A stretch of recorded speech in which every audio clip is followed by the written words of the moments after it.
Here. Devon.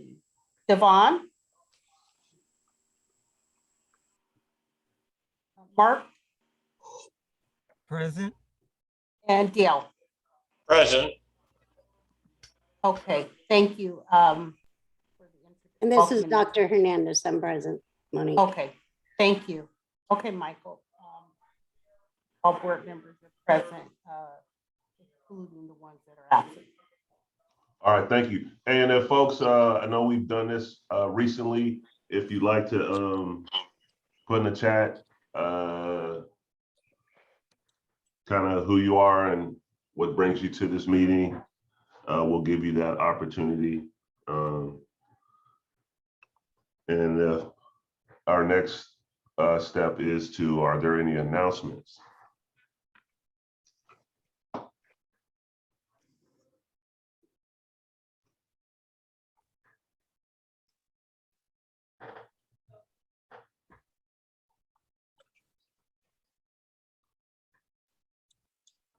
Hearing none.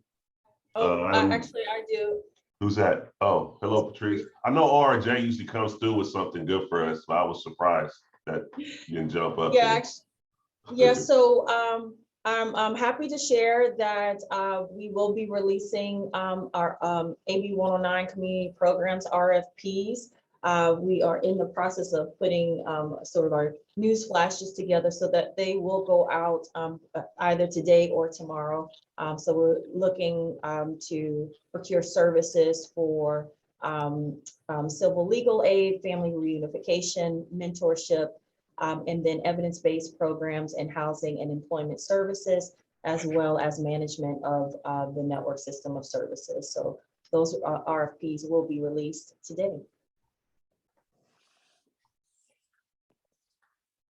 Good morning, everyone.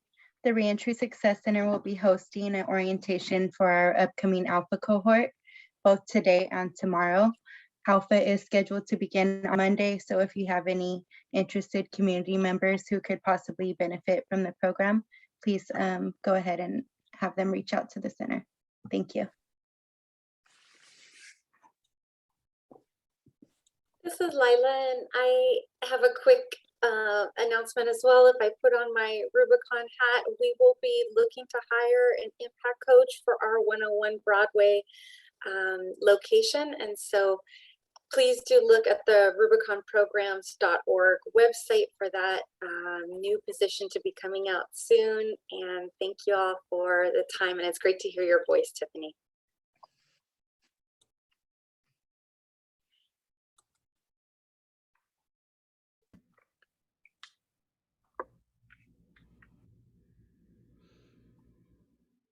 Okay, thank you. And at this time is the opportunity for a public comment on any item under the jurisdiction of the CAB and not on this agenda.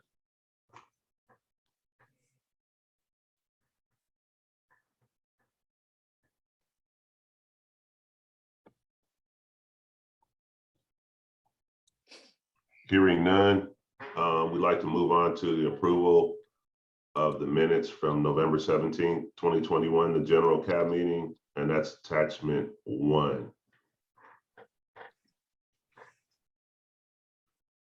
I motion to approve the minutes from November 17th, 2021. This is Dr. Hernandez. This is Dale. I second.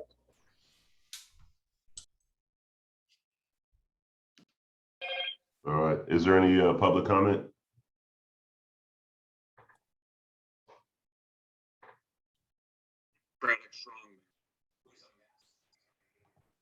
All right, Monique, can you take us through a vote, please? Yes. Okay, Jante? Aye. Ozzy? Aye. Dr. Hernandez, you motion? Aye. So Yeah. aye. Nicole Green? Aye. Lila? Aye. Nikenya, I think she's at, oh, Nikenya, you're here, I'm sorry. Nikenya? Aye.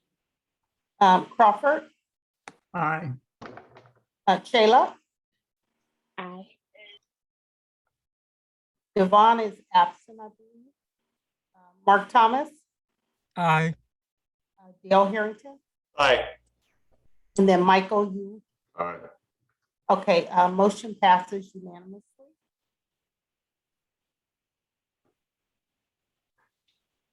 Now we're moving on to agenda item 4 is the report on CAB ambassador meetings. And that's attachment 2.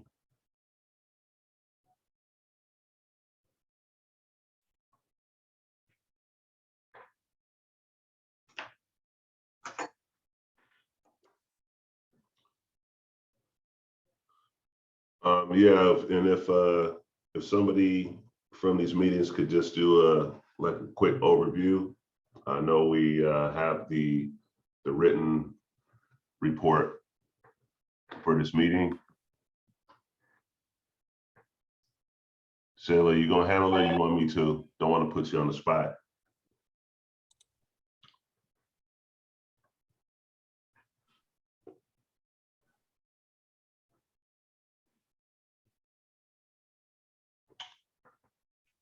Well, I guess.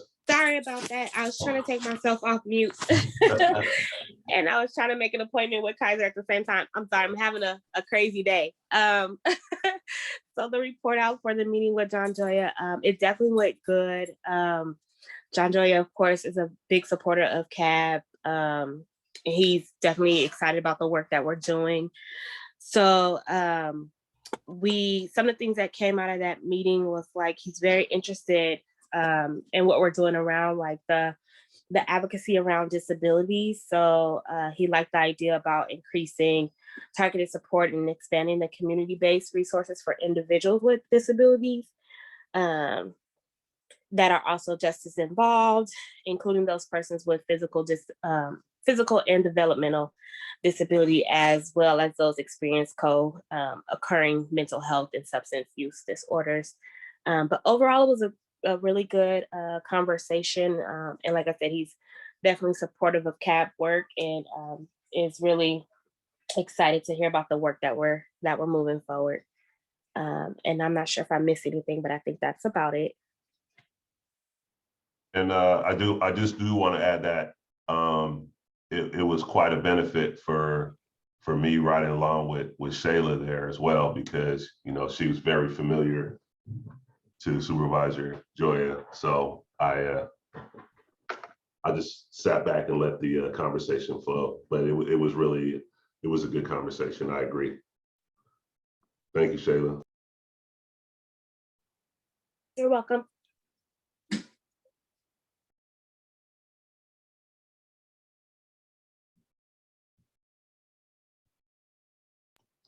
And then next CAB meeting, the ambassadors was Dale Harrington and myself met with the CAO, Monica Nino. You want me to handle that, Dale, or synopsis, or? Yeah, both of us, I guess, but Go ahead. I was very impressed with the county administrator. Her background is incredible, and also she was right on top of everything. And Paul contributed greatly with the discussions as well, and they are certainly supportive of CAB, and I think the meeting went very, very smoothly. Yeah, and also I think we just had an opportunity. I started off where I didn't know what the cutoff was, welcoming somebody to the county. So we actually did that. And as Dale was discussing about her history, where her familiarity with just AB 109 realignment, that she was on work groups and things like that, right, in the infancy. So was really familiar with CCP and the format and the boards and everything like that. So I agree. It was a nice meeting, and it was a nice opportunity to sit in there with Dale as well.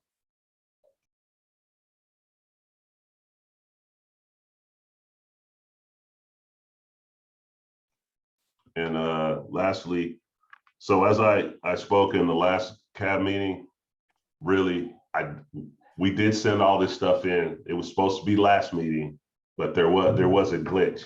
So I'm glad we got it on for this month.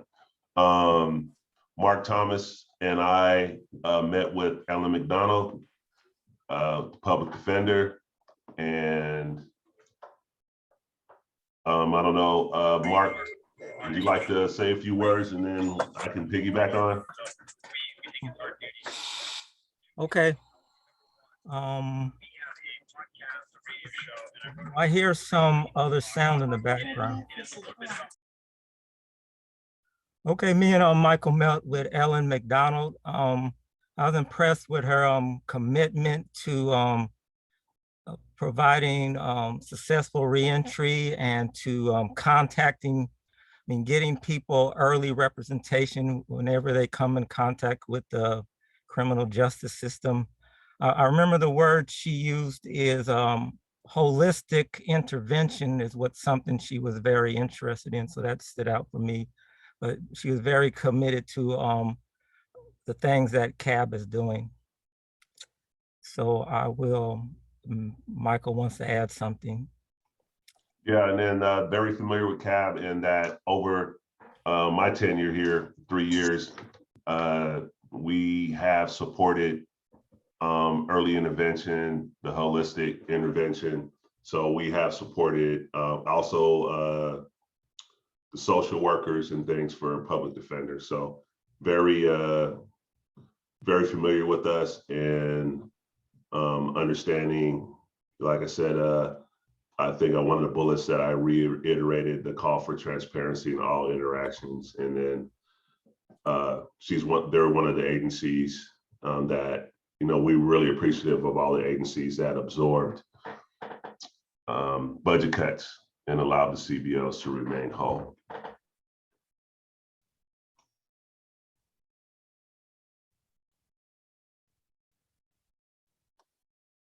Hello, everyone. This is Lila Blanchard, and I am on the Community Advisory Board. This is my second year, and I'm also Vice Chair of the Programs and Services Subcommittee. So I'll be speaking a little bit later on, and I'll be highlighting these two CAP or ambassador meetings that we had with two different elected officials. So the first one is with Supervisor Candace Anderson, and we also had a really great point of meeting. Dr. Terrence Cole was on that call, as was Jill Ray, who's often in our meetings. So thank you so much, Jill, for being there as well.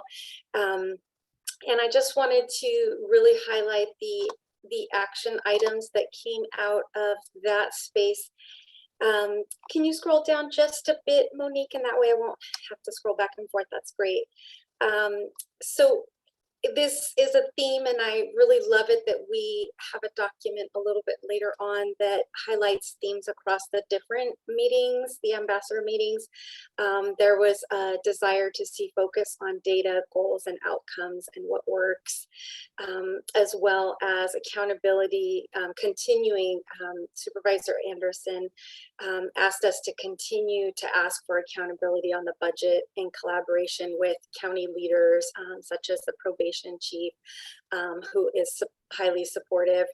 And then also spoke of her work and her commitment to supporting folks in reentry, and asked us to keep an eye out for the community courts pilot to be moving forward as we ease out of the pandemic, hopefully. So that is some information from the meeting with Candace Anderson. Jill, did you want to mention anything else that you felt was noteworthy there? I can tag you in since I don't think Dr. Cole is on the call. No, I think you did a good overview. Thank you. Thank you, Jill. Great. So the next ambassador meeting that I was part of was with Sheriff David Livingston, and Also in attendance were Assistant Sheriff Steve Simpkins, Inmate Welfare Jody Sickenider, and she's often on the calls as well. Jody, thank you as well for being there. Yes, for that meeting, and Under Sheriff Mike Caston. That was also a positive and productive meeting of reviewing the talking points. And I'd like to scroll down to the action requested as well and highlight those pieces.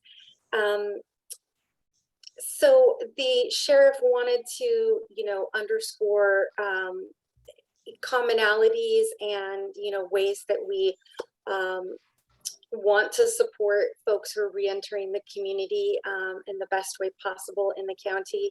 And so there was an idea to request through the ORJ and CAB in writing data that's shared from the sheriff's office to the racial justice oversight body. It came up in the conversation that they shared data on folks who were housed with them and or basically incarcerated with them. And I thought that would be helpful information for the CAB to see as well, since it's already being sent to that other agency. So I guess this is the moment to say, can we request that in writing? And is that something that others, I thought for programs and services, it may be helpful to get demographics coming through the sheriff's office on folks who are in custody. Any response from Michael or from ORJ on that one? Yeah, I can respond to that. So the sheriff's office has been sharing data on its bookings records probably for the last quarter. And it is actually posted on the Racial Justice Oversight Body's webpage, along with some information from probation department, as well as data from Office of Education. So I can actually pull that up now and post the link in the chat if that would be helpful.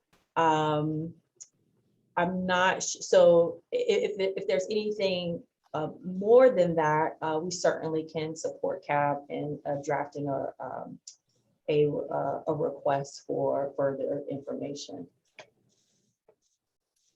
Great, I will copy that, and it's good to know that we can easily access that, and I'd like to, bring that to everyone's attention on the CAB board in case you'd like to look into it, for the work moving forward. And I will leave it at that at this moment. If I can, Lila, I'm sorry, let me give a little bit more context to that as well. So one of the goals of our job is to create public transparency around racial disparities across the justice system. And so as I actually serve as the proxy to Chief Edmund Krause on the data subcommittee for our job. And so some of the conversations we've had is being able to create a dashboard, if you will, on an ongoing basis, presenting or reporting on data relating to disparities across the justice system. And so right now, we're in the process of requesting more information from other local law enforcement agencies. At this point, we've only received data from Sheriff's Office, probation, as I mentioned, and then the Office of Education comes in to really share with us sort of on the juvenile side, expulsion data, suspension data across race and ethnicity. So it's an ever evolving and growing process.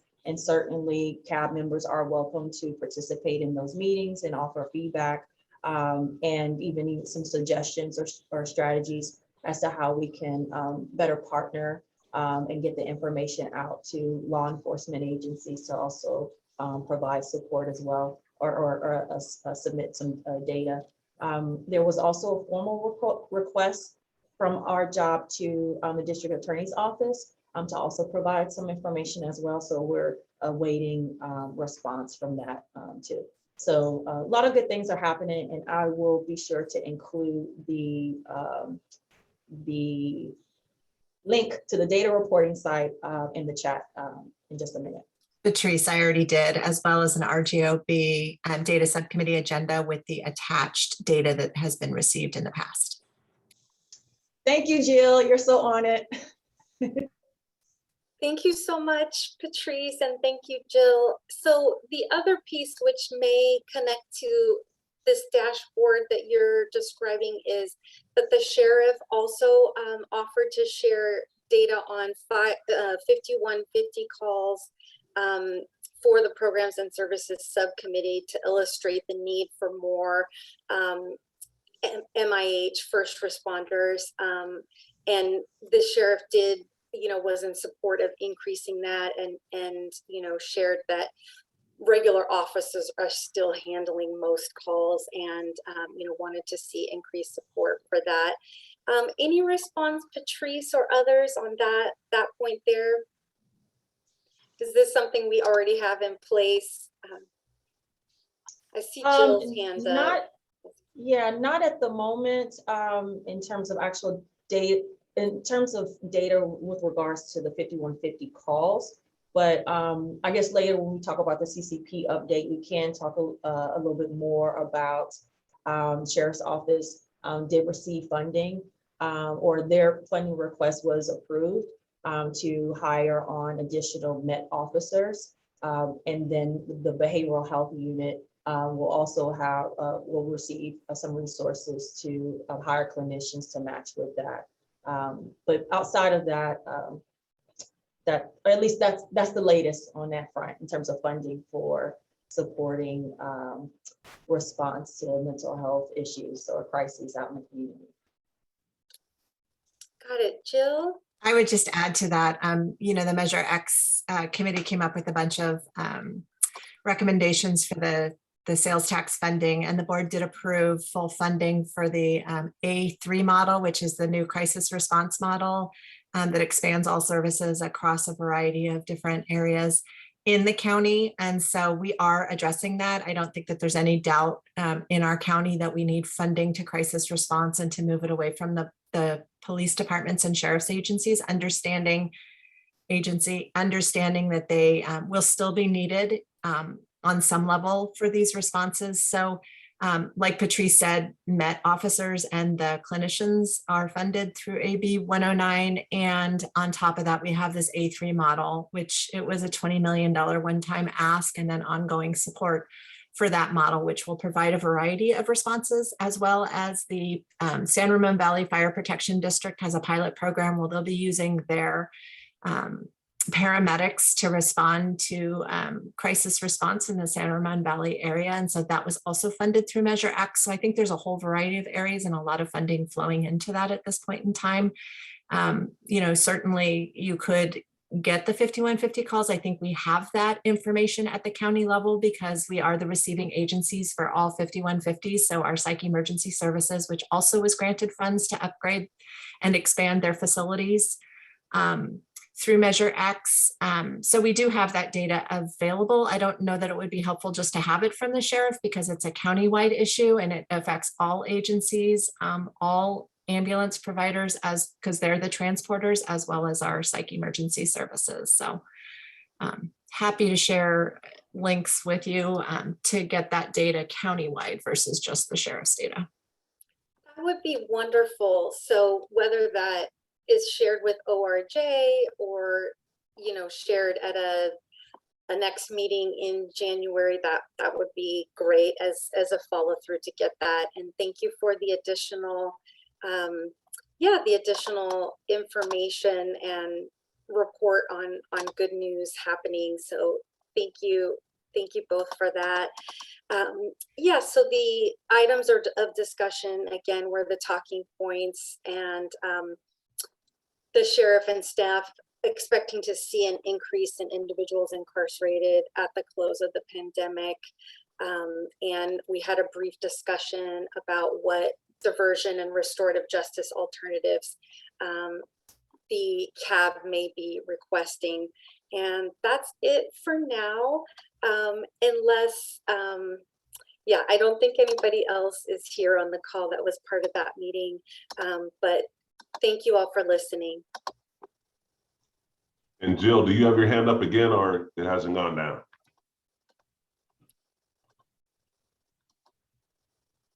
Sorry, it was just, I didn't put it down. Okay. All right. Well, thank you, Lila. Patrice, do you want to mention the executive summary, or Michael, do you need RJ to address that?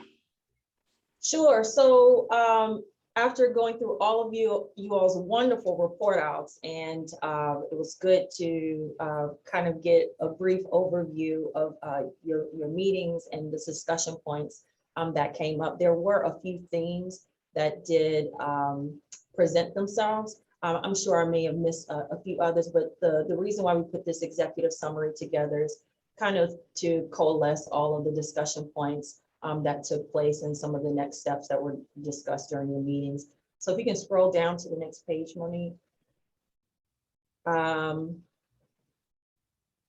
little more. I just want to capture at least the themes there. So these were some of the major highlights that I saw from all of your report outs. And if I've missed anything, you know, all of the report outs are included in your packet. So certainly, if I've missed anything in the document, then you all are welcome to share any further themes or highlights that you've noticed as well. But certainly racial equity and racial justice is not only a growing interest among the leaders that you met with, but I've heard this be discussed in a number of CAB meetings and subcommittee meetings as well. So that was something that was definitely discussed, and wanting to see in which ways that there's a racial equity lens to ensuring that, say, AB 109 realignment is that racial equity lens is included in the way that AB 109 is implemented in the county.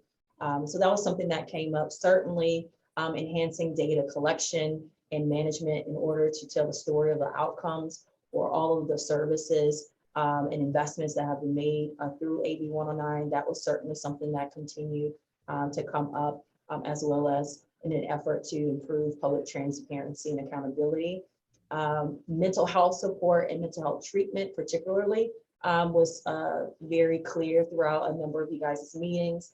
It was obviously included in your policy brief to look at a whole range of disabling conditions or disabilities as a whole, but it seems to be that mental health continued to be the one condition that was really a central focus. And referencing Measure X as an opportunity to address those needs and those concerns, not only for mental health treatment for justice involved populations, but understanding that it is a countywide crisis, and that Measure X might be a really great opportunity to sort of connect the dots between what CAB is interested in with regards to those who are involved in the justice system, and making sure that that's a population that's not missed with the Measure X dollars. Scroll down a little further, Monique, please. And then restorative justice was definitely another element that was heavily discussed, not only in terms of defining a restorative justice and how it will be applied throughout the county in various programs, because as you know, and as was discussed in the previous program and services committee meeting, restorative justice can be a whole lot of things, and how it's applied and in terms of what sort of outcomes you want to see, they vary. So there was a lot of conversation around that, and you'll see it here in this point that there was an interest in ensuring that whatever our job programs are out there, that there's still a focus on a victim-centered approach, that there's circles in the jails, and a follow-up as to how are the neighborhood courts that were proposed through the district attorney's office, if that is coming to fruition. So a whole lot of great points here. And I think this is certainly, from these discussions, can certainly be not only a continuation of the recommendations you all had in your policy brief, but then also kind of building out the work for CAB for the next year.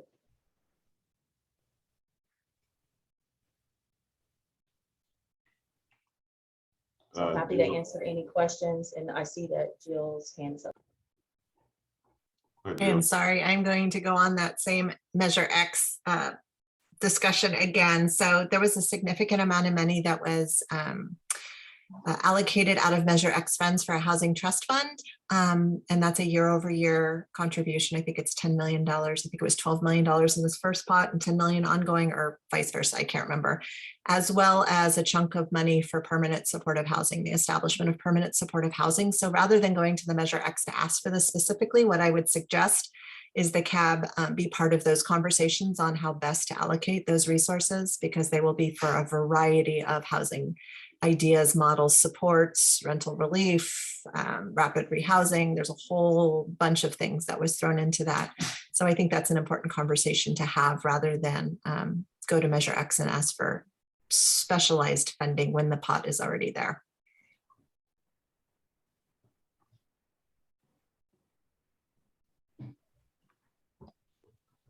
Is there any other questions or comments? I have a couple, if no one else has anything.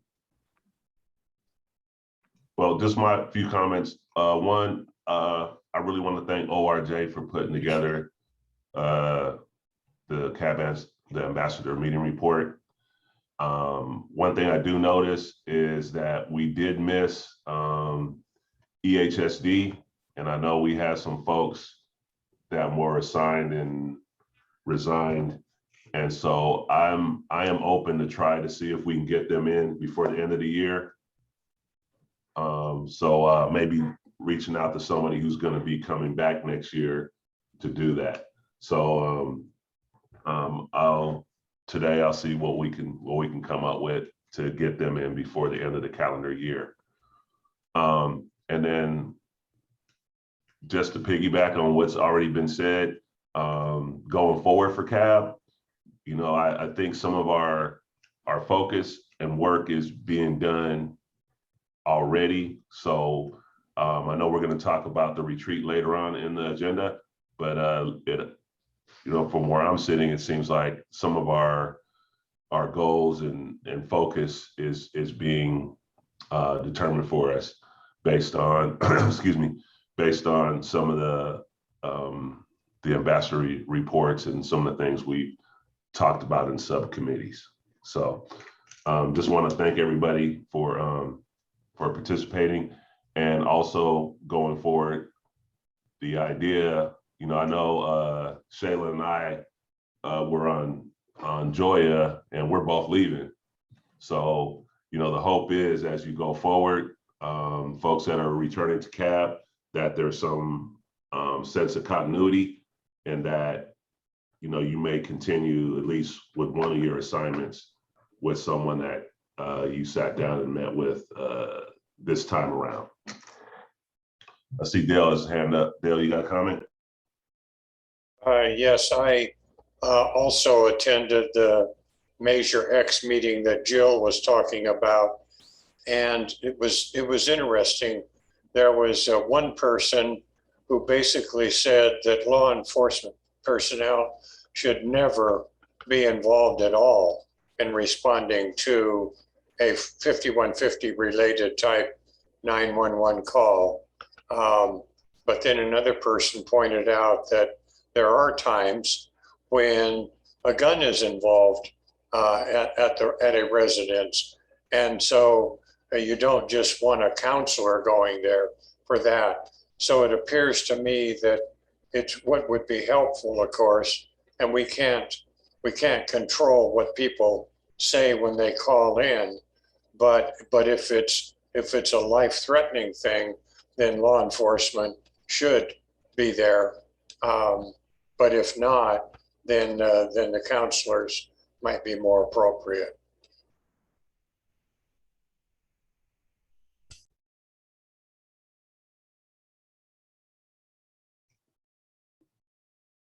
All right, if there's nothing else, we'll move forward. Again, thank you, Patrice and ORJ for putting that together for us.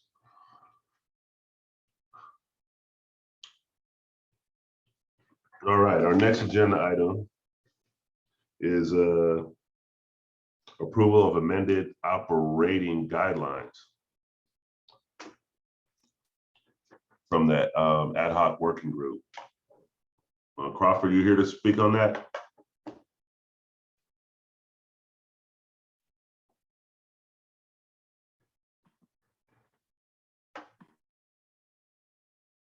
No. I noticed that Dr. Cole is here. Would you like for him, he is the chair, to go forward? I'm prepared if he would like me to do it. Dr. Cole, it's your call. Crawford, go ahead and move forward because I'm in that weak signal again. So I may go in and out. All right, no problem. Okay. Thanks. All right, well, good morning to everybody. And we did meet on November the 16th. You'll see that report out. We also met on November the 29th. That meeting had to be canceled due to lack of quorum.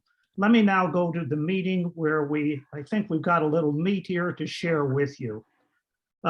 We did review the current operating guidelines, as you'll see on your screen. They're a little muddled, but we did come up with some interesting areas that we would like to approach moving forward. The potential for conflict of interest in going through the various items here. That's point number one. The next item, the possibility where we would limit the number of absences on subcommittees. Again, let's underline possibly. We'd also like to consider the provision to extend the term length by 1 year to maintain proportionality within the region of the members who are assigned. For example, we have members in East County, Central, and West County. We would like to maintain the proportionality of our membership. And let's take a look at, do we want to consider our officer succession planning? And then finally, general wordsmithing. We are asking, let's go to the ask from what our group came up with. The first one, and hopefully Monique, you can put this up on the screen where you can see the wording here. The full body, that is our CAB board, to approve the amended language which would allow subcommittees to continue a meeting if quorum is lost during the meeting. And let me just clarify what we're looking for. We have some language. We would like to move that language to County Council for approval and basically to get their reaction to what we've prepared. And then the final item where we are looking for approval from CAB is the full body to approve the amended language that would allow subcommittees to appoint a pro-tem member. So those are our two asks going forward, and thank you.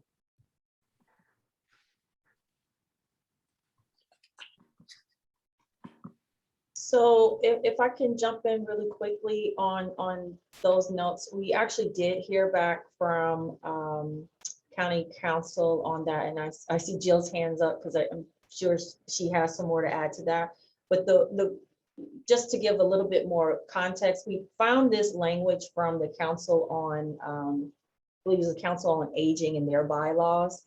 And so that language actually preceded the Brown Act. And so there may be some, we may not be able to apply that specific language there. So it may be worth the ad hoc group to work together again to kind of find another way in which we can kind of address some of the quorum issues that we've experienced so far outside of that that specific language there, requiring, asking that the meeting move forward if we don't have quorum.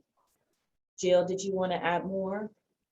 Or give more context? You just said it super nicely, and bottom line is County Council won't approve that. It's a violation of the Brown Act. The Board of you guys, your bylaws don't go through the Board of Supervisors, but it's not something that is allowed via state law. So that is where the other advisory bodies in the county have at included in their bylaws to have the chair of the full body be allowable to count toward quorum in a subcommittee. Okay, well, thank you. Hey, Jill, could you say that last part again? I couldn't hear that. Could you say that one more time? Yeah, so in particular, the Mental Health Commission had a problem with quorum with their committees. They don't call them subcommittees, they call them committees. And so what they did is they added provision in their bylaws that allowed the chair of the commission to be a member of any subcommittee to make quorum. Got it. Thank you.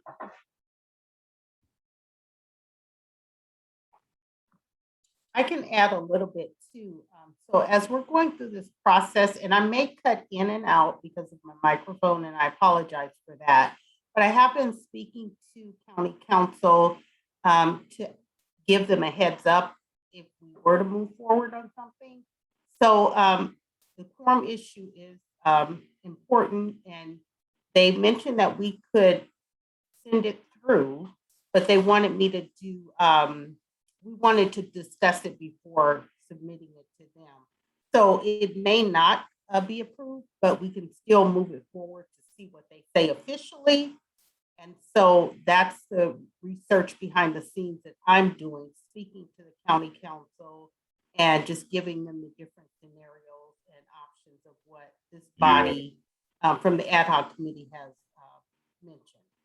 So I am proceeding to seek out the information, but that doesn't mean that it would be approved, but it's still up to you as a body to say if you want the ad hoc committee to move forward with their suggestions as a whole.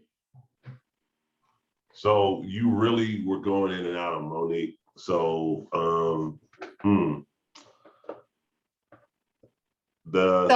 I think I mentioned some of this to Crawford. If Crawford wants to recap what we discussed yesterday about quorum and me speaking to county council, he can do that. Since I keep going in and out, I'm sorry for that. I apologize. Okay, Monique, we had some language for the, if you could put up this, I think there was another slide that you could put up, and let me read this specifically for you.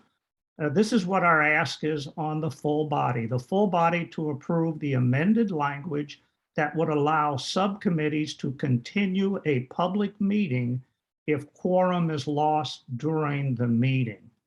We had some potential language that we would like to submit to county council to see what their recommendation would be. By chance, Monique, do you have that language? well, So that the board, so that CAB would know what they would be voting on, or I'm looking for it now, but you can confirm. Okay. The conversation, but I'm looking for it. All right, do you want me to read it then while you're looking for it? I have it in front of me, if that would help. Yes. Okay, the specific language is that we are recommending a quorum is not required in order to conduct a committee meeting, with the exception that no motions may be introduced or voted upon. Discussion can take place with the item carried forward to the next meeting. All other non-action items of business of the committee may proceed without a quorum present. If sufficient members arrive after roll call to make up a quorum, the meeting may proceed without restrictions. Oh, there it is. Thank you. But what I've heard so far is that, so it sounds like to me that that's already been vetted and that's a no-go. So the question for the subcommittee, especially in light of what Jill Ray brought up, is it just something to go back to the drawing board, and that the idea is that we're looking for a way to continue subcommittees in the event that we do not reach quorum. So I think what we came up in the subcommittee is a no-go. So I don't feel like it's an item we should even vote on to move forward. It's already been vetted. Okay, I beg to disagree. Jill, would you clarify? I thought you vetted the one, we had two asks. The second ask was the pro tem portion.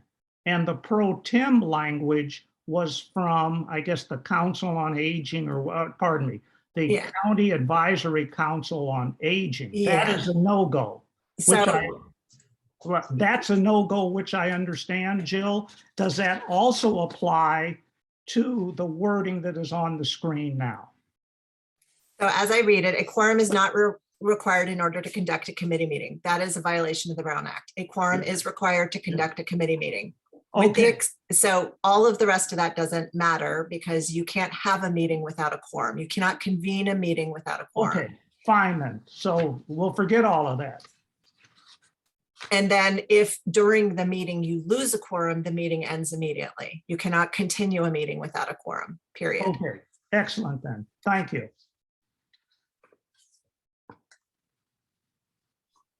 So it sounds like to me,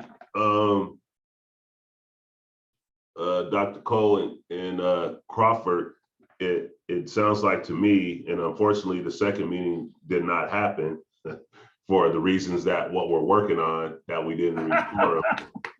My goodness. So I see the value of us going back to kind of looking at that angle, and there were some other things that we were looking at that wasn't ready to be brought to the full cab as far as attendance for subcommittees and some of the language. So I think that this is something that should be pulled as a voting item, and then we just need to go back and work on that that language and what our ask is and what that angle might be for us to assure that there's quorum.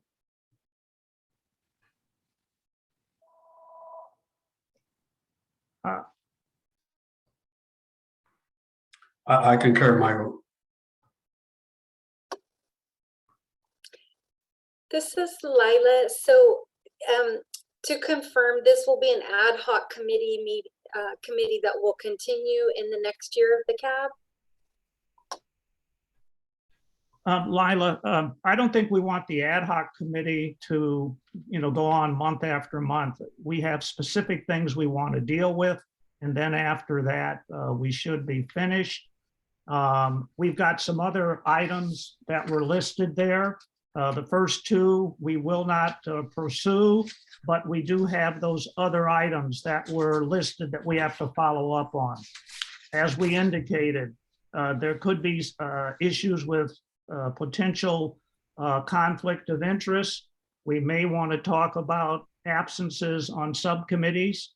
We may want to talk about officer succession and general wordsmithing. Some of those are listed there on the screen. Those are some other items that we can potentially take a look at. But Crawford, but based on what we've discussed in that subcommittee and that ad hoc committee, to answer Lila's question, most likely it's going to roll over into the next calendar year.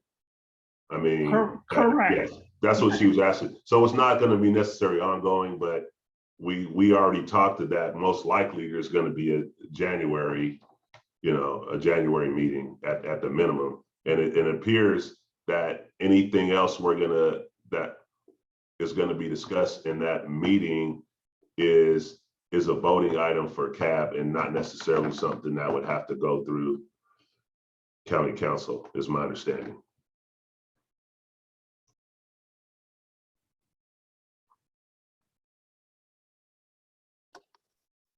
Thank you. That answered my question. I was just wondering what the next steps were. So that's clear for me. Thank you.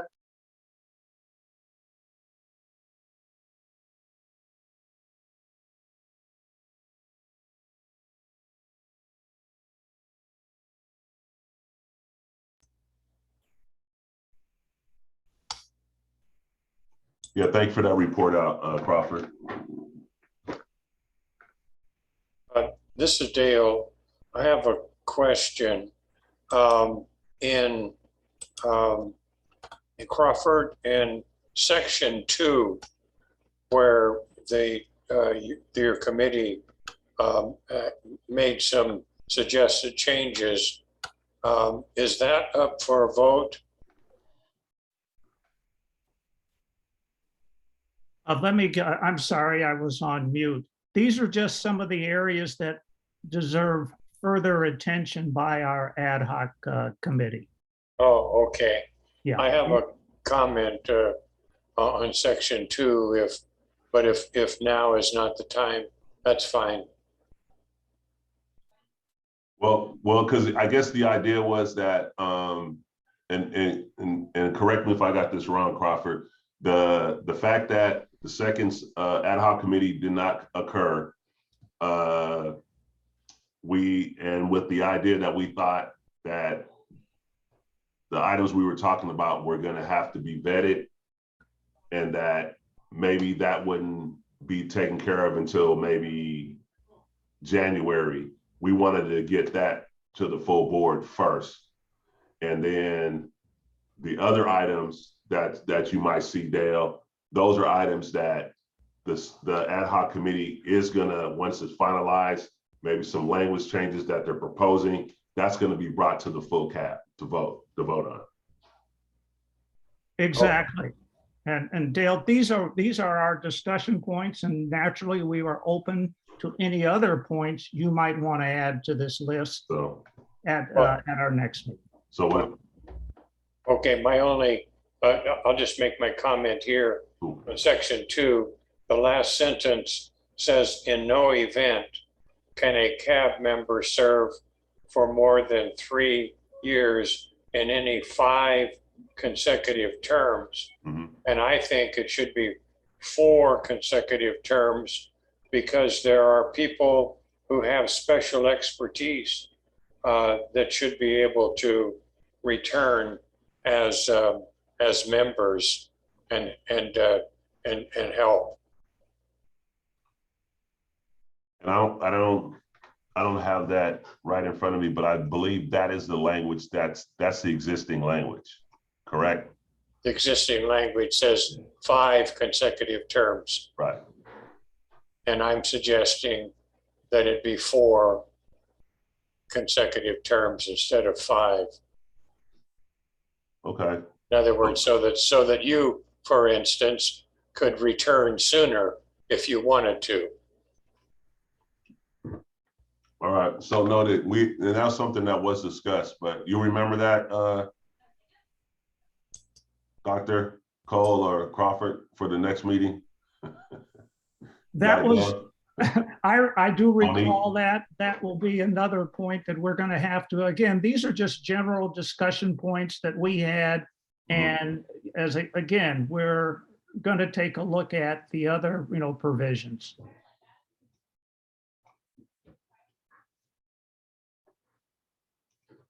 All right.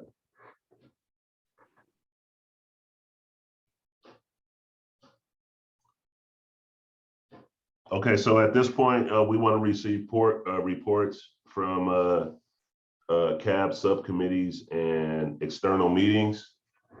As far as the Board of Supervisors go, between announcements in our last CAB meeting and some discussion here, I know the November 16th Board of Supervisors, that was a lot of discussion on Measure X. And I want to thank you, Jill Ray, for bringing a lot of that information to this board. And so I believe we did discuss in the announcements about the $1.2 million for Office of Reentry and Justice, $2 million in community-based restorative justice. Jill mentioned today about the crisis response modules and some money towards permanent housing. So that was the main thing that I got out of the 16th. And then November 23rd is just that vote that we talked about where they approved for us to continue teleconferencing. And I don't know if, I guess that's just going to be an ongoing vote that allows us to still meet this way. So those are the only things that I saw that were directly pertinent to this board. I don't know if I missed anything. I would just add in that on November 23rd, the Board of Supervisors did approve the final redistricting map. So there are now new districts in District 2. If you are unsure where you live or what district you live in, you can go online. The new maps have been loaded and you can search out your address to determine what supervisorial district you live in now. The changes were not huge, but there are some changes in some districts.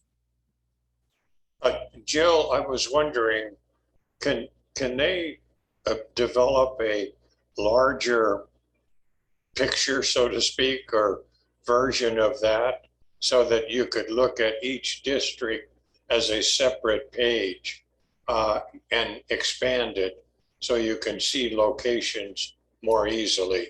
Yeah, so if you go into the GIS maps were just loaded this week, our system uses GIS maps. So if you go to and I'll put the link in the chat, who is my supervisor, you plug in an address and it pops open a Google map and it shows you, and then you can go in or out and you can see all the different supervisorial lines on that map. It's an interactive map. Okay. That's the best way to do it. And because they're not, the PDF maps will never show the kind of detail you're looking for. Thank you. Yeah, because I live in Rossmore and it's really difficult to determine. I know we're in District 2, but it's really difficult to identify that clearly on the map in the past. Yeah, 68024 is the border now. So you are still in District 2. All right, well, thank you. We didn't have the PPC, correct? That's correct. That's correct. I know Patrice said she has something to say about CCP. I'll just go to the stuff that was clear in my mind. I know that there was a real discussion about the budget. Didn't necessarily take as long as folks thought it was going to take. I was prepared to hunker down for 3 hours, but that wasn't the case. But real pertinent for CAB is that during that meeting, we brought before the CCP, Darrell, Mark, and Dale as our recommendation as full voting CAB members. And all three of them were there, said a few words, and let them know that we enthusiastically recommended them and that I believe that CAB is in great hands moving forward. And so they were approved during that meeting. And just so this body knows, it was another situation where there were some kind words said about our body and that the work we're doing and continue to do. So I wanted to make sure I passed that on, that if you haven't been in some of these meetings and venues, that your work is appreciated. And Patrice, you had something else from that meeting? Yeah, so just to cover some of the things that were discussed along the lines of the budget. As you know, the December meeting was the final meeting for CCP to approve its 22-23 fiscal year budget allocations. CAO actually recommended that at the time not to move forward with any new program modifications, specifically in starting up new programs for the next year, and really just to approve baseline requests. So that would have also affected CAB. But because of the way that your requests were presented, which is the 3% COLA increases for each year over the next 3 years, it was then viewed by the partnership that was in fact more of a baseline request, because COLA increases are sort of to be expected to be included every year. With that, or even though it was presented as a program modification, CCP felt that it was still important to move forward with that. The other thing to mention is that the sheriff's office did request for 2 additional Met officers, of which 250,000 they received in grant funding would in the future be asked of the CCP to cover, which would, I believe, increase their request to cover the cost of those Met officers, so a little over 800,000. So that was something that was of discussion during the CCP meeting. Stand Together COCO, again, was another item that was discussed at great length. There was a lot of information that was brought forward in terms of the effectiveness of the program, its impact in the community. And so though that there was no disagreement with regards to the importance of that program, the question still remained as to whether or not AB 109 resources are the most appropriate to fund that program. Let's see here. I think that those are the main major highlights. Overall, it was the budget was approved as presented, and so it will move forward to PPC and then to Board of Supervisors for inclusion in the full general budget for the county. And I see Jill has more to add. I would just add in, Patrice, about the MET program. The behavioral health clinicians were not included originally in the budget, so they have been added in as well. So that was a larger ask to ensure that those MET sheriff teams, I hate saying teams because it's mental health evaluation teams, all have a clinician to be with them, which is a significant piece of that program. And then also, I just want to clarify that the next PPC meeting on the bottom starts at 1, not at 10:30 on that date on the bottom of the agenda.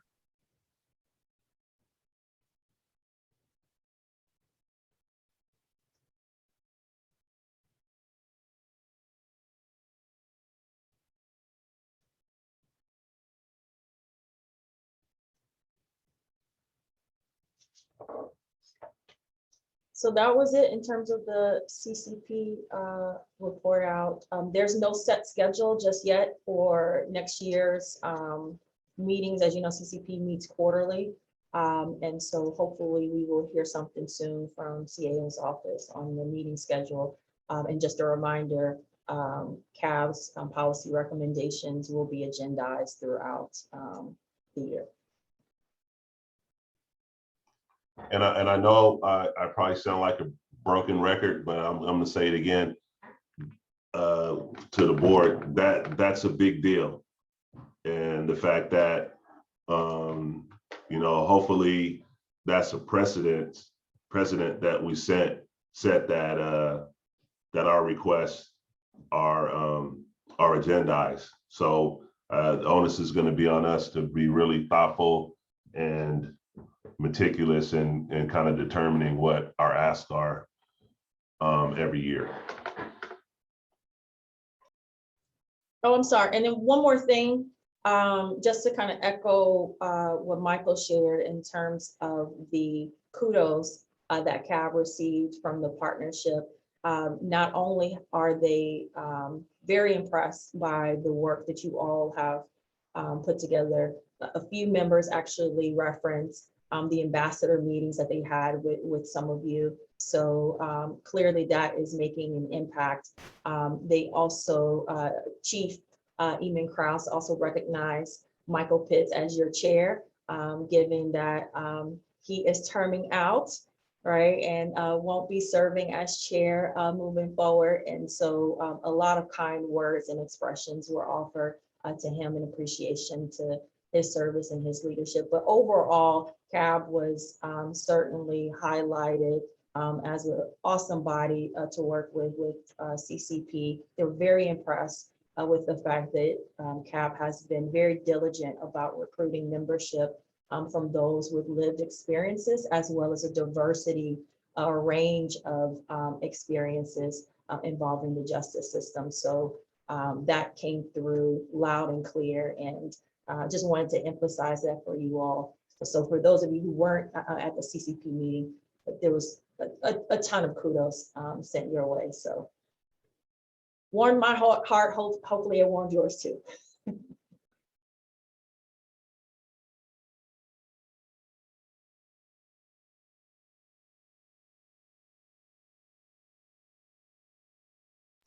Good, thank you, Patrice. So if we can get now our reports on our subcommittees. So outreach and community engagement report. Hello. So give me 1 second to pull it up. I'm assuming that we had this report out already. So I'm just going to highlight what was reported out the last CAB meeting. I believe we interviewed and reviewed some of the applications and presented Daryl Michael for the CAB review. We discussed new approaches for reporting our monthly meetings, and you, Michael, you went on to give the updates for this. Oh no, the state legislator, that was also a Crawford report that as I understand, was brought up the last CAB meeting. If there's any questions on that, I'm sure he could fill anyone in. But as of now, I don't see anything new to add unless anybody has any questions for me. Okay. Can I add something, Michael? I hope I don't cut out. Sure. But I want to say thank you to the chair, Nakinya, and the vice chair, Crawford, and Mark Thomas for their diligent efforts in recruitment, because we have been, and everyone else who have been assisting with the recruitment. We've been getting applications in. So they are coming through, and I just wanted to provide that update. Thank you. Thank you. All right, thank you, Nakinya. All right, thanks. You know, Monique, if you call in on your phone, you wouldn't be cutting out.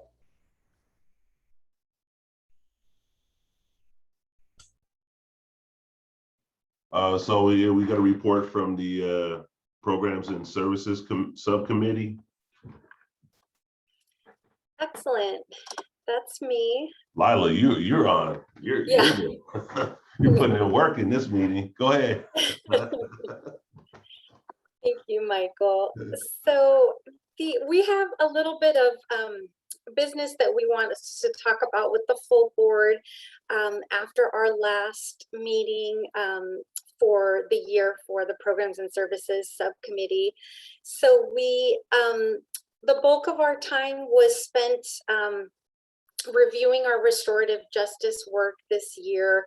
Again, we referenced, this is actually the second time in recent history that the Programs and Services Subcommittee has taken a deeper look at restorative justice and looked at how it's being utilized in the county and potential ways to expand that. The original report within from 2018, at the end of the report requested that a subcommittee be formed that would focus exclusively or focus on restorative justice practices and how to, incorporate those further into the county's work, whether that's when folks are incarcerated or with the agencies that are serving when folks re-enter.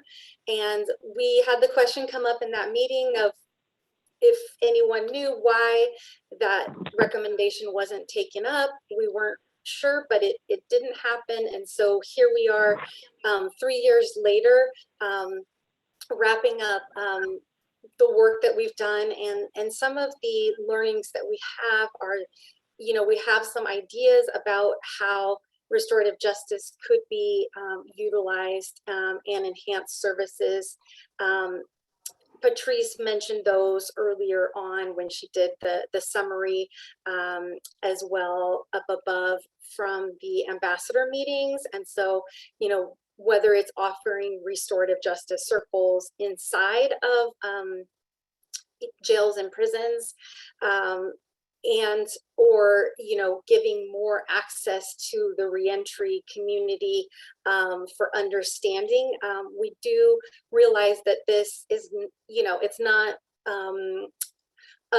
a solution or a resource that you can just kind of slap on things. It needs to be intentional. It needs to be victim centered. It needs to have focus and work. And so we, as a subcommittee, wanted to actually make a request of the CAB that we, and this came from Patrice as well, so that is the next step piece down here.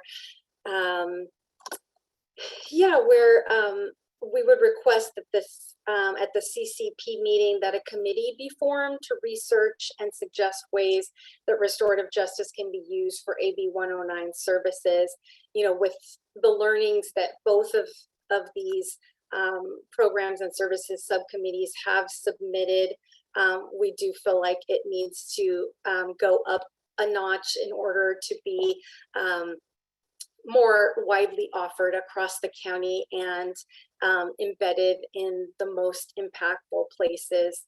You know, the program that the DA is looking to implement is something that is, you know, waiting to happen, but, you know, still on hold.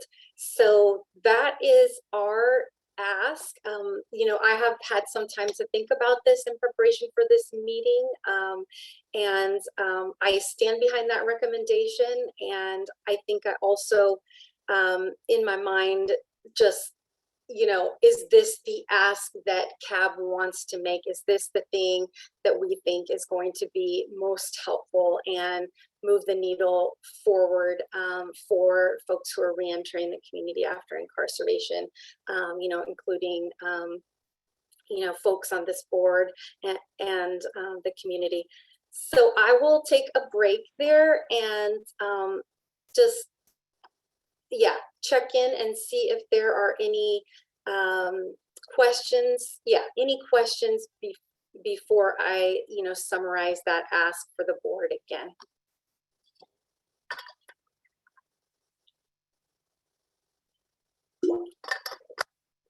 All right, so we are asking for permission from the CAB to approach the CCP and suggest that they form a committee of the different members that would be invested in restorative justice and in increasing those services and finding new ways for folks to be benefited by restorative justice.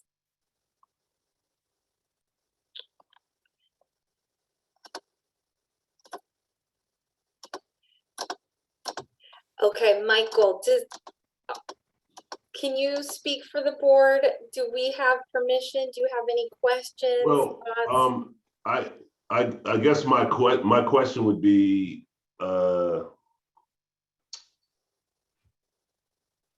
process, is this something that would need to be agendized as a voting item? Is there already committees that are working on this? Is it all the research has already been done? Great question. So maybe Patrice can speak a little bit about, you know, where this fits into the scheme of what's out there already. There is a diversion practices subcommittee with the racial justice oversight body. You know, we did come up with this idea, you know, with ORJ's and Patrice's guidance. It seems like there is no, it wouldn't be a repetitive space, you know, in the county. So that hopefully answers one question. Patrice, anything else you'd like to add?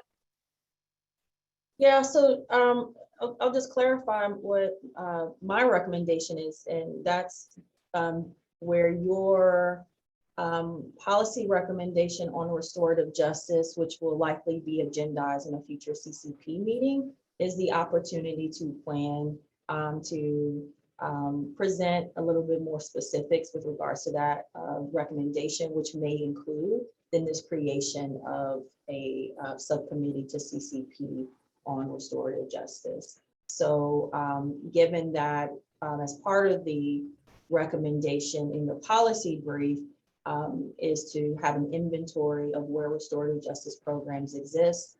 And, you know, Lila, as you mentioned, wanting to better understand if there are other places with regards to specific decision points where restorative practices and or a program is most fitting, then who around the table, which decision makers around the table should be involved in that sort of brainstorming session or having discussions on those sort of considerations. So I think to your question, Michael, you have an opportunity when that specific recommendation is agendized to have a much more robust and more in-depth conversation with CCP members to help set the context and the background as to why you're proposing a subcommittee or the formation of a subcommittee, because of what sort of work it may entail to get to the sort of outcomes that you're looking for. And so based on what you're saying, then it's just the progression of what we've already recommended, and that it wouldn't be a voting item. It would just be like Lila's doing, just saying, hey, this is the direction that the subcommittee wants to take on this recommendation. I'm asking this for somebody who's not going to be here. So, so is that, am I hearing that correctly?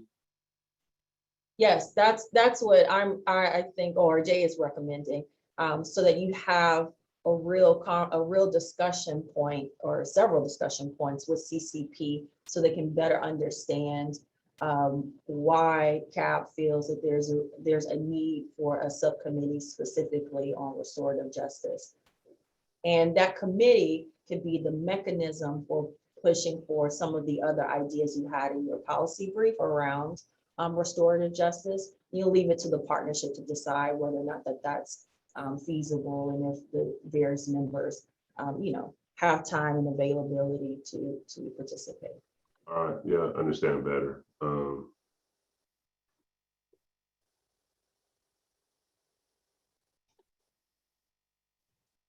Looks like Dale has a question. I was just going to say, you know, being new on the scene here, I don't have any history of knowledge, but I'm wondering, do the members of the CCP have a clear understanding of what restorative justice is? Oh, well, yeah, because we are actually under their umbrella. We're basically a subcommittee of CCP, so. Right, but so we're good. They realize that. So with this discussion, and I you know, we've had so many of these meetings. I don't know if I said it in the subcommittee or this one, that this board needs to consider as well going forward what other outside boards that we need to be attached to, or we need to assign folks to kind of follow what's going on. So, you know, that might be a January decision as well, that's saying, you know, just as we kind of follow what's going on in Board of Supervisors to see what's pertinent to CAB, you know, that might be the same for our job. And whatever else that may be, you know, a result of the Office of Equity and Social Justice, you know, however the landscape is changing. So that may answer some questions as well. So, but I think what we're hearing is that this is just a nexus of what we've already recommended, so that we can just go forward without voting or anything like that.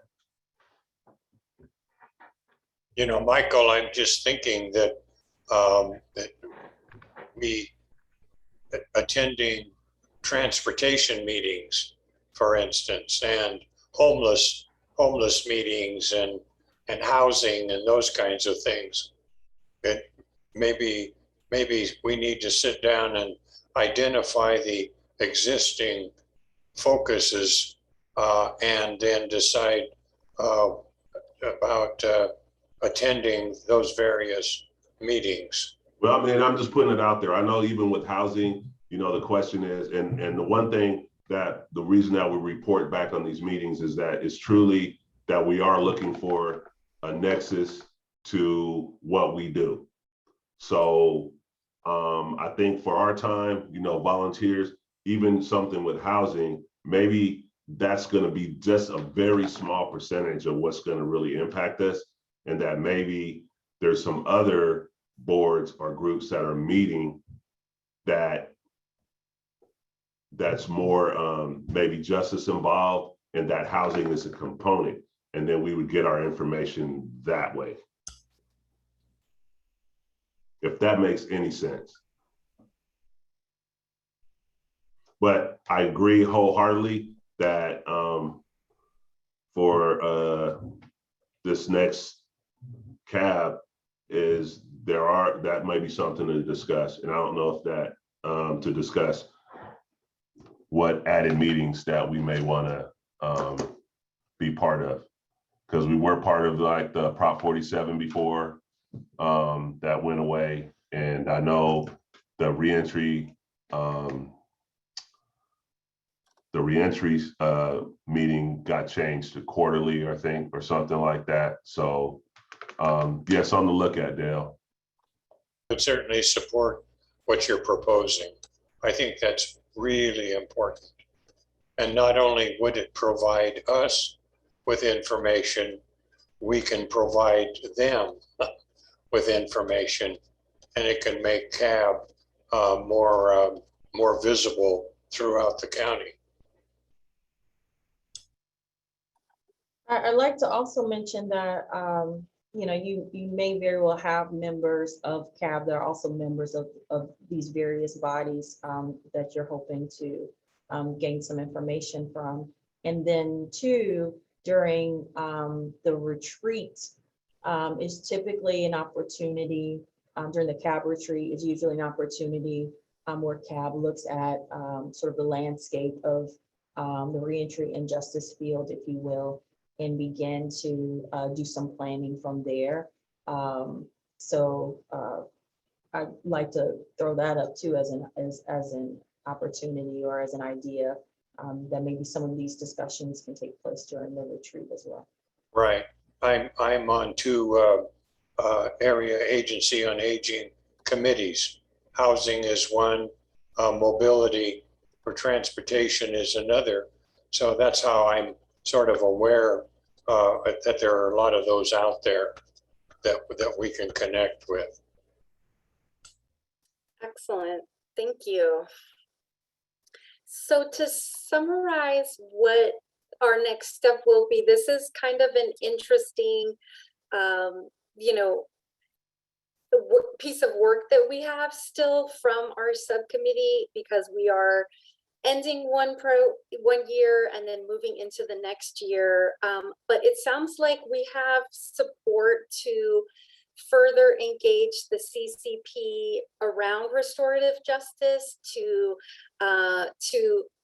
briefly, you know, present work from the prior programs and services subcommittee and this one, and also to you know, present our ask that we would that a subcommittee could continue these additional pieces, like identifying definitions for the county for restorative justice, having a full inventory of what exists, and, you know, looking more deeply at recommendations moving forward. Does that line up, or are we waiting for the next year to restart and then picking this up? Patrice, does that, or Michael? Okay, so being the glass full, glass half full guy, it sounds like it may be frustrating that we're coming to an end of the year. But the glass half full part is, as I said, is the cab is continuing. And as I said earlier in this meeting, is that it's a good thing, Lila. It's a good thing that you're going into your final year. We're going into next year with a pathway, some direction, some things we're going to be working on. So it's great that we hit the ground running. And I think, as I've said in the past, before we had to adjust to this pandemic, the retreat, part of that was really trying to figure out the direction for that cab for that year. And as I said in the subcommittee, I really felt like this last year, it was a tough get. I really wasn't really sure. And fortunately for us, the way the county took action on our previous recommendations, we still have some work with that. And then as this things came up that your subcommittee is like focused on, that's fine. It's a good thing. So you folks are going to come out, and there's some other things that have been discussed at other subcommittees that you're basically going to come out of that retreat with at least 3 things that are, these are our focuses going forward. So it's all good, Lila. It's good. Awesome. So for timing for CCP meeting, it sounds like the next year we'll be working on this because there's not another CCP meeting until next year. Any guidance or thoughts about a initial process for that, Patrice? Yeah, so I know we can work with the CAO's office to at least get a schedule of the CCP meetings for the next year, and where your recommendations, at what points will they be agendized? So that way you at least get a sense in terms of time frame, where will the restorative justice recommendations specifically, where they will land, if it will be in March or April or whatever the date, the schedule is for quarter. I should know this.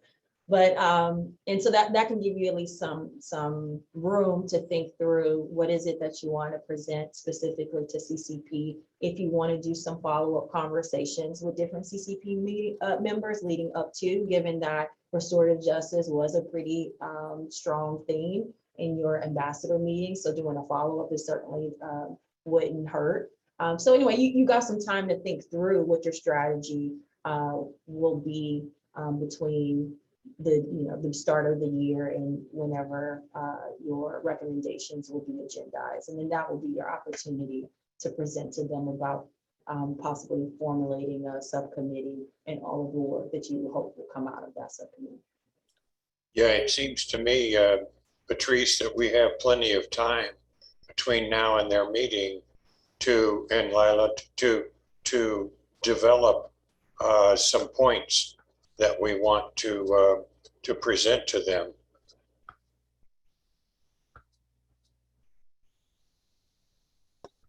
Great, thank you, everybody. We'll continue our work with this and look to, with the Programs and Services Subcommittee and hopefully the whole CAP support next year. And thank you all. That's the end of my report for Programs and Services. Thank you for engaging in that longer discussion.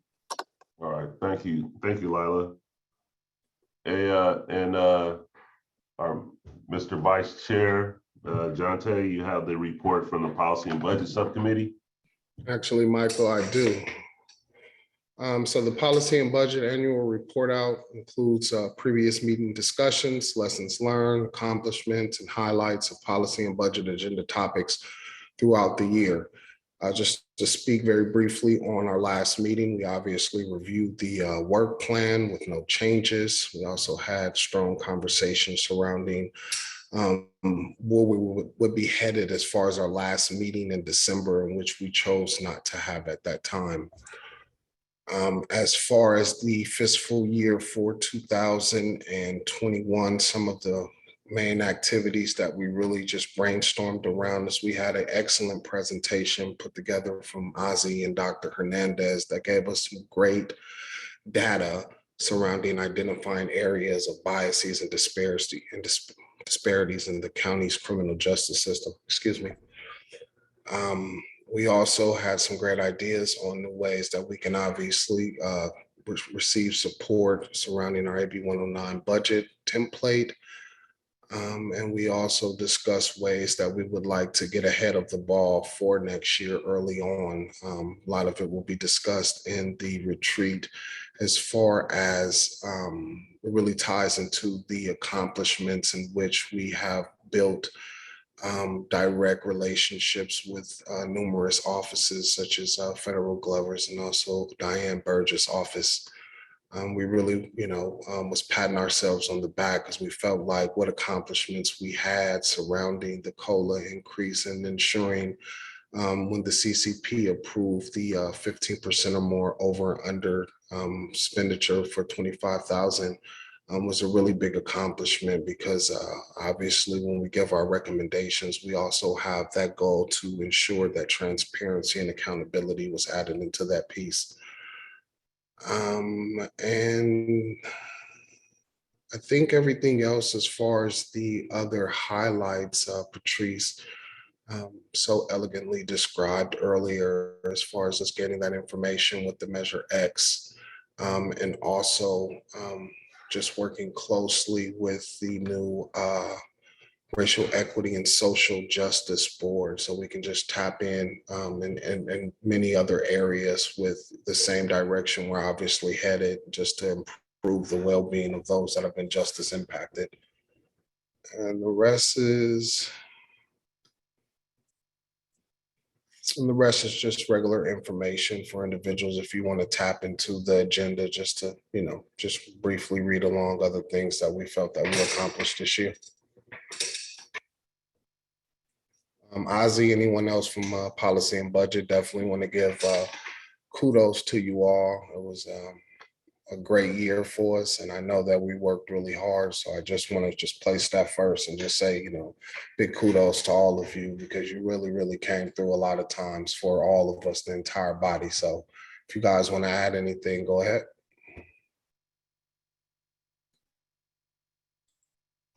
I'd like to just add something, and I agree with what you're saying, Jonte. You folks just jumped in, got your hands dirty. I know we're first of all, we're all volunteers, and folks are working in maybe areas that aren't their area of expertise. I know I'm not an accountant. I never went that route, and trying to decipher through a lot of this information, it takes work. And, I appreciate you guys putting in that work in there. I always gotta have to say thanks to the CAO and Reyes for kind of making things a lot clearer, siphon that stuff through ORJ. So no, Jonte, great job. And, you guys just put in a whole lot of work, and I think it showed with the end product of what you guys provided for the CAB this year. Michael, just real quick. I didn't know I was volunteering. I thought I was getting paid for this. I was just asking Monique at the last minute, I say, so y'all send my check at the end of the year, right? Because I ain't been getting the direct deposits. So you need to put a line item in the budget, John. But you might want to cover it up and call it something else. I know, right? Thank you, Michael. All right, so if there's no other comments here, item 7, we had an update on the retreat planning. Michael, if I could, I'd like to add some information before the discussion starts. Sure. Who's this? Okay. This is Monique. Dale, Oh, okay. thank you so much about this phone issue. Now I'm back. So anyway, in working with Patrice and Nicole from the previous year's retreats, ORJ wanted to emphasize before the discussion starts that the first day of the retreat, your February 10th meeting will be one of the retreats. So it's probably to your advantage to have day one prior to that meeting. So day one would be a special meeting set ideally before the 10th.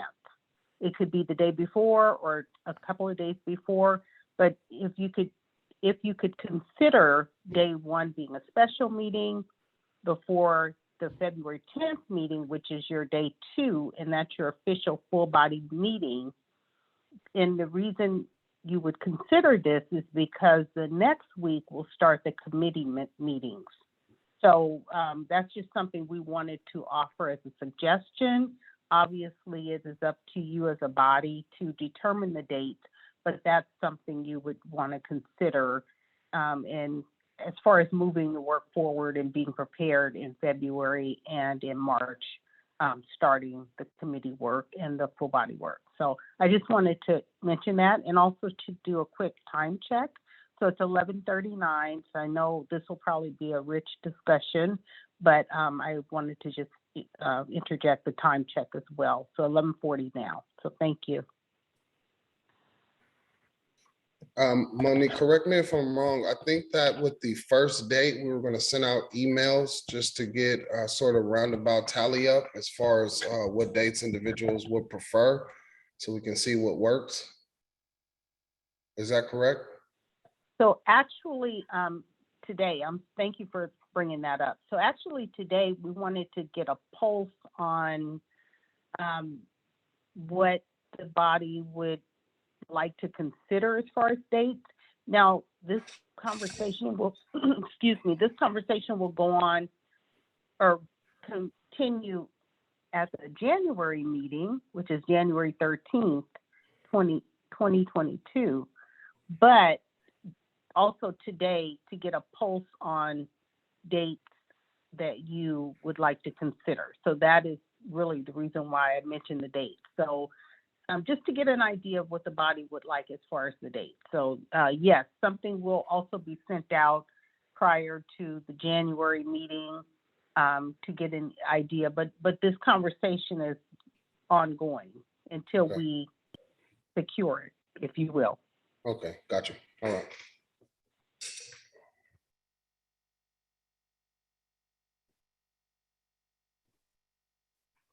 So if I can give a little bit of context on the CAB retreat for some of our newer members. So every year CAB hosts a 2-day retreat, which really serves as an orientation for new members, a refresher for old members, and an opportunity to begin discussing work plans for the remainder of the year. And also members are able to then determine or assign themselves to the various subcommittees. So if you've served on a subcommittee this year and you're like, oh man, I would have loved to have been on another subcommittee because it sounds like they're doing some awesome stuff over there, I'd like to be more engaged, you have that opportunity to mix and mingle, if you will, across the different committees that you like to be a member of and be part of their work. Obviously, all of you are open to any meetings that you'd like to participate in, but membership status of those subcommittees are really important. And so some of those things are determined during the CAB retreat. I know it gets a little tough doing some of the work planning through CAB retreat virtually. So we can certainly work with members to be sure that we are formatting the meetings in a manner where it's very useful to all of you. You get a lot of work done, and it's also preparing you for when the subcommittee meetings are going to get started. So that's just sort of a background on, I'm not sure. Get some background noise here. Okay, so that's just a little bit of a background on the CAB retreat, why it takes place and what you typically get out of it. Myself, as a former CAB member, I've always enjoyed the CAB retreats. And so I'm also going to enjoy it now as a staff member because there's such rich learning and understanding. And even as a member that's coming on as your second year, your third year, it's always great to have those refreshers because then sometimes you learn something new that you hadn't even thought about before. So we highly encourage that all CAB members, all existing CAB members, as well as new, attend this CAB retreat. As Monique mentioned, ideally, we like it around your current meeting schedule, which in February would be your February 10th, which is your general body meeting, and we can pick another day for your to post as a special meeting. These are both still public meetings, so the public is welcome to join in, and they'll get all of the materials as you will receive as well, and they're able to participate in some of the discussion also. So that's just a little, again, overview of CAB Retreat, why we have them, and we can start discussing, or I can answer any questions you might have. We can begin discussing potential dates that will work for everyone. In the past, Patrice, have you, I think you mentioned something that usually it's close to the regular CAB meeting date. Is that correct? Right. So in February, your February 10th general body meeting, we would ideally schedule that as maybe day 1 or day 2 of your retreat. And then you would select another day that we would also post relatively close together, only because of the information. So there's so much information that's being shared, and obviously day 2 picks up from where day 1 left off. And so don't want to have too much lapse of time in between where folks are not really remembering everything that was discussed in the prior meeting. But anyway, it's just easier around planning wise to have it on having one of the days of the retreat as your general body meeting, because you're all already planning to be there anyway, right? So the other accommodation you have to make is just an additional day. So I noticed that the Thursday after the 10th meeting is the CAB program and services, or normally, so that could be changed, or if we're going to be a week later, if we're going to be sooner than that, no problem. Well, yeah, I mean, we can slightly adjust even that following subcommittee meeting, but we could make it work however way you guys want to do it. Like I said, for planning purposes and for everyone's availability, that's why we're recommending the February general body, because everyone's already planning to be there, and then picking another day that would be feasible for everyone, and we can begin to confirm that and lock that down. And also with the subcommittees, so the dates for the subcommittees and the day, that's really based on ORJ's ability to support and the members that they kind of decide on those dates. So any dates that are carried forward to next year, then that may not necessarily be when those subcommittees meet. Also, for you folks going forward, which was discussed and it never was really a mandate, but last year was the first year that I've been where the subcommittees did not actually all meet in February. And we really want to make sure that that happens this year going forward, because if a subcommittee decides that we're going to meet the 3rd Thursday of the month, I think that's what happened this year, then your first subcommittee meeting is like late March.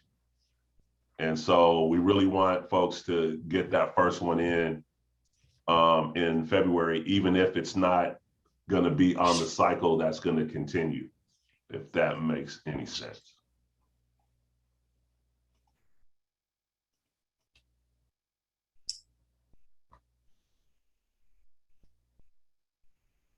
All right, was there anything else on that? Hey, Michael, did I hear you say that is mandatory or not? What I didn't use the word mandatory. I'm trying to, but the expectation is we want every subcommittee to meet in February. So the subcommittees are going to be determined in the retreat.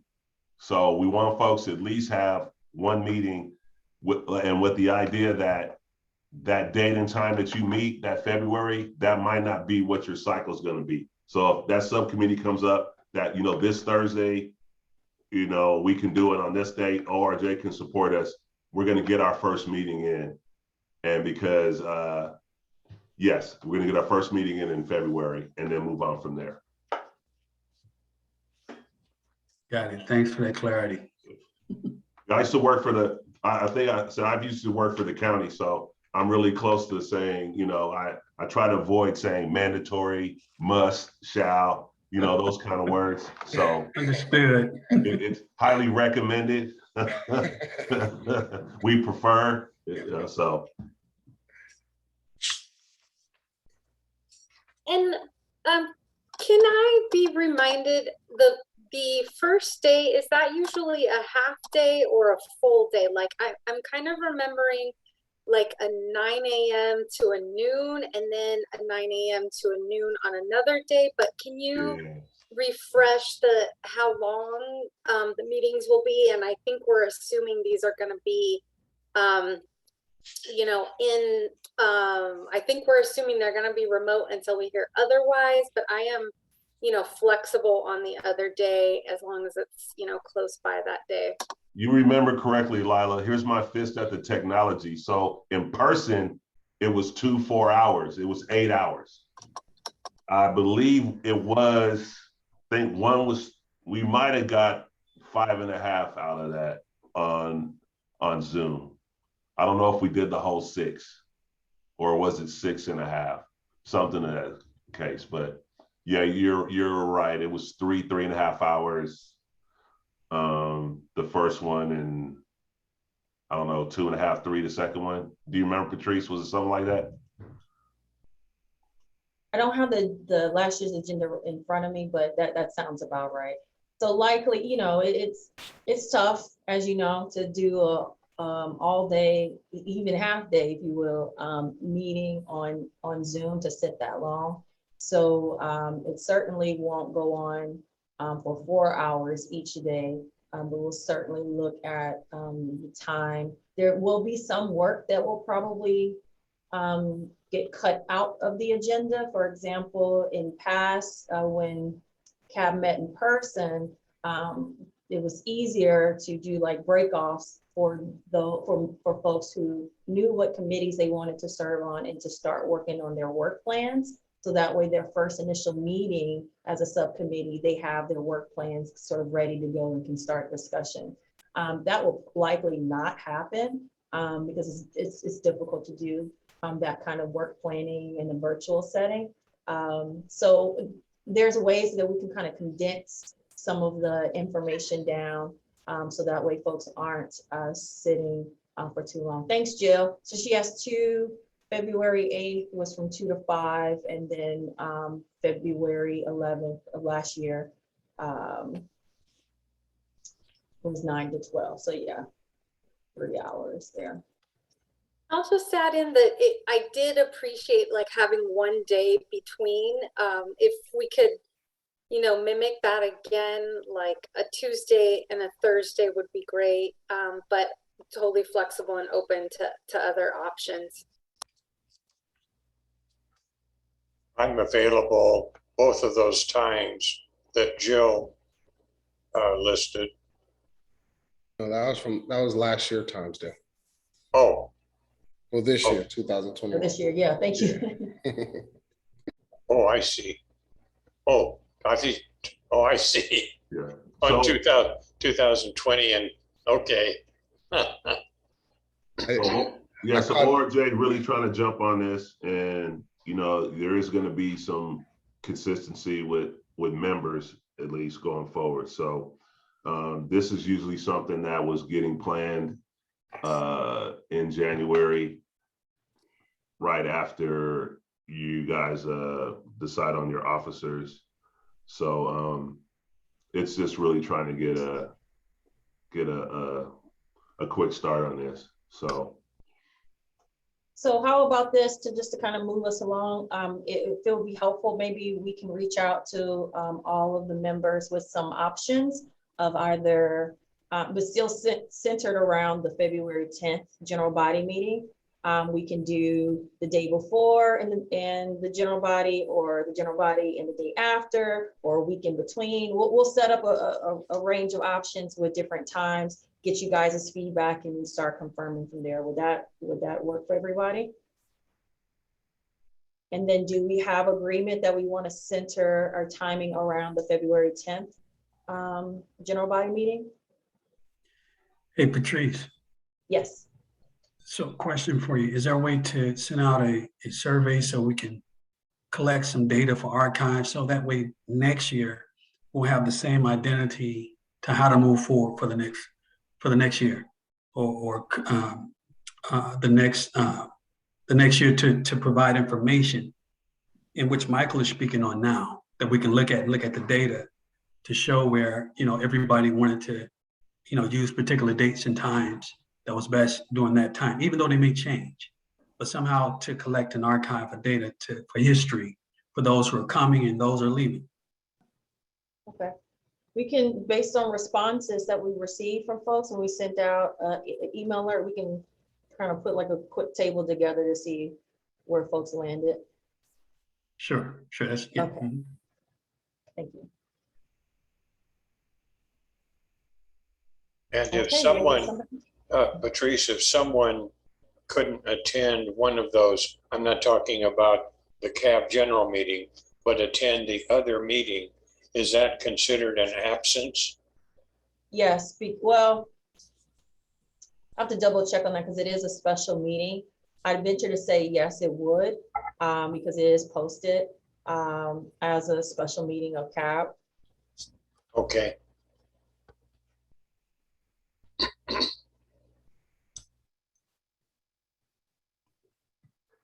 So there's no other comments? All right, we'll get that out to folks. Okay. Well, Michael, I feel like you are inching to adjourn the meeting. Is that right? Yeah, because didn't you tell me that, to answer Jonte's question, that like after you term out, then you get the check?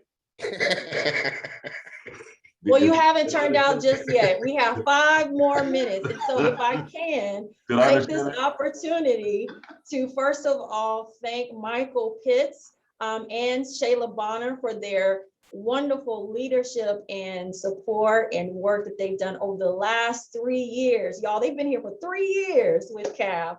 We've done an amazing job. Mike, I can't express enough how amazing you've done as a CAB chair. And so with 5 minutes left, y'all, don't jump off just yet. Please take an opportunity to share any words of expression, anything you'd like to leave with Michael and Shayla. And even though they're leaving, they're not really leaving because they're going to be at the CAB retreat on February 10th and whatever other date we come up with, right?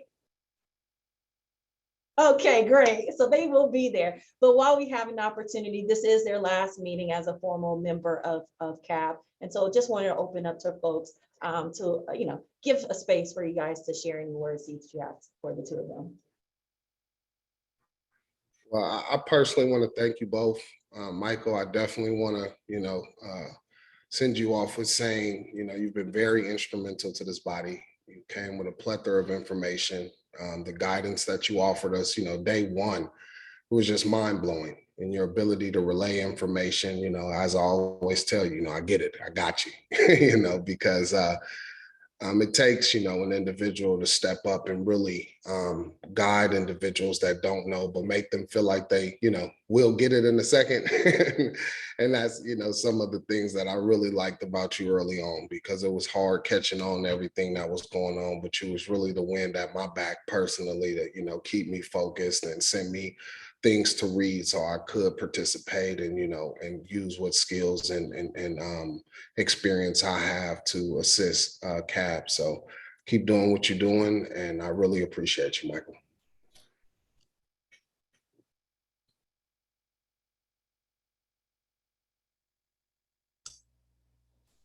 This is Dale. I wish that I would have had a whole year to be able to benefit from the contributions of both of you. I've been here a short time, but I have appreciated it so far, and I just wish both of you the best.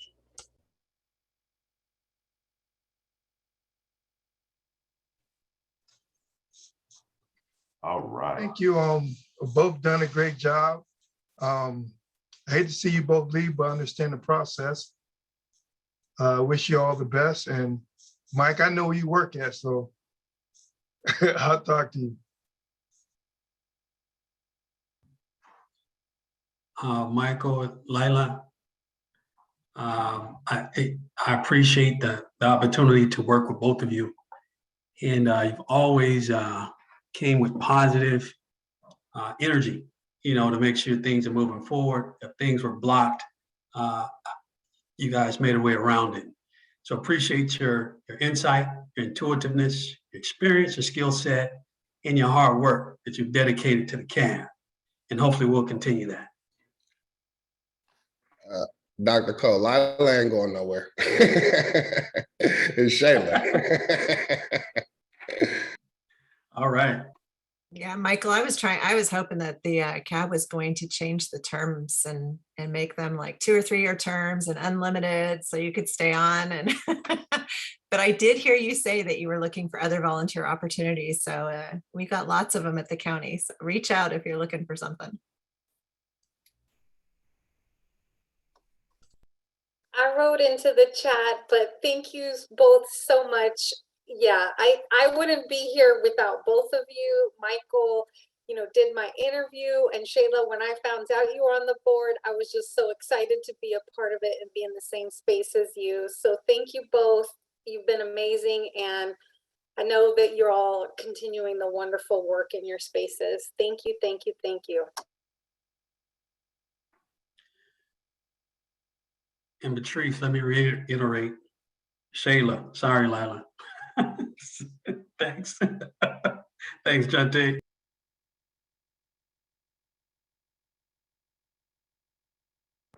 Well, I just want to say thank you all. This has been an experience for me that I will cherish. But like Patrice said, I'm gonna be around. Like, we still have a lot of work to do, and I'm in like a whole bunch of different committees. But CAB is dear to me, so I'll definitely be hanging out. I won't crash any parties, but I'll be hanging out. I'll fly on the wall, if you must say. All right. Hey, yeah, thanks everybody. Hey, thanks, Shayla. Oh, we 3 years. Hey, we can say we're old school. We actually sat across the table from each other for a little while, so we could say that. So thank you, Patrice. Hey, thanks for the kind words, everybody. I know you'll be seeing me as a public member at some of these meetings. So I look forward to that. And but man, CAB, you guys are in good hands. You guys keep doing the great work. And so with that, you guys are gonna join to your next general meeting where you guys are gonna choose your officers and you're gonna do all kinds of planning and great things. And so we're gonna adjourn to the next general meeting, January 13th, 2022 at 10 a.m. And you guys enjoy the rest of your day. Hey, Michael, what's a table? All right, everybody, take care. Thank you. Bye. Thank you all. Bye.